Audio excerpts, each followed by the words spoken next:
Hello friends, welcome back to the channel. Now today I want to discuss a topic that when I discussed it last time, I got negative feedback, people threatening to unsubscribe, and even hate comments. We're just talking about shrimp, people.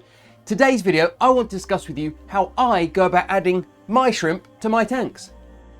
Hello friends, welcome back to the channel. If you're new here, my name is Richard, and I'm a shrimp keeper based in the UK. Now before I get into the topic of today's video, a lot of people comment and say, Rich, before you start your videos, can you give us an update on some of your tanks? So let's do that quickly now. If you saw my most recent video, I set up this small 12-inch cube here for some blue diamond shrimp. Or are they blue dream shrimp? Are they blue velvets? It doesn't really matter. They're blue shrimp, they're fabulous, they've got lots of colour, lots of personality. We don't need to fall out over what strain of blue they are. Smashing little tank, really pleased with how it's come on. I think over the next couple of months that will really develop.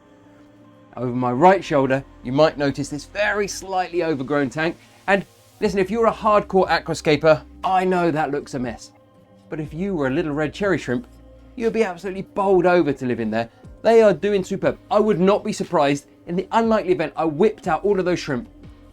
We're talking hundreds. We may even be pushing 1,000 red cherry shrimp in there. It's absolutely teeming with shrimp. And that's because all of that plant life creates spaces for biofilm to develop. There's no predators in there eating the fish. It's a balanced tank. It's stable. The shrimp could not be happier, and they're showing me that, A, with their colours, and B, by the rate at which they're multiplying. Anyway, with all that said, let's get into today's video. Now in today's video, I'm discussing with you how I add my shrimp to my tanks. Why have I emphasised the I and the my? This is how I do it. I'm not saying it's the best way. I'm not saying it's the only way. And I'm not saying it's the way you should do it, but I'm saying it's what I do and what works for me. Now, when it comes to adding shrimp to our tank or acclimating shrimp to our tank, there are typically two schools of thought. There are those people who choose to drip acclimate their shrimp, and those people, like me, who choose the so-called plop and drop method. Now, what's the difference? Well, drip acclimation, as the name very much suggests, involves you setting up a small piece of hose or airline to slowly drip water from the tank the shrimp are going to into the whatever vessel they were transported to you in. And the idea being that over a period of 2, 4, 6, 8 hours, the two waters slowly mix, easing the shrimp in. Now, if you are adding some delicate shrimp, like some of the Neocaridina shrimp, some of the real delicate shrimp that you only have to walk past the tank and sneeze and you lose half your colony, then maybe drip acclimating is a good method. I'm not knocking it. If it works for you, as always, go with it.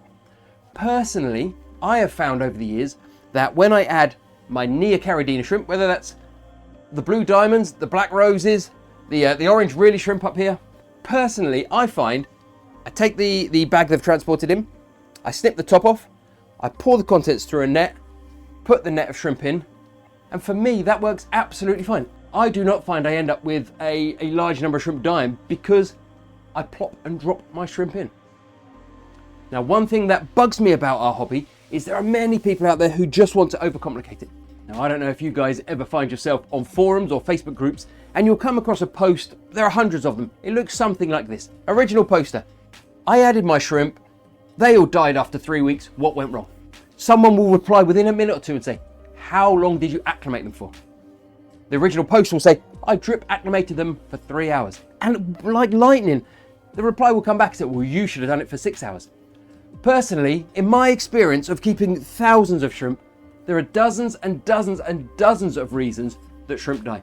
And I don't think that if shrimp die 3 or 4 weeks down the line, it's because you only drip acclimated for 3 hours, not for 6 when you first got the shrimp. I think there could be other reasons they die.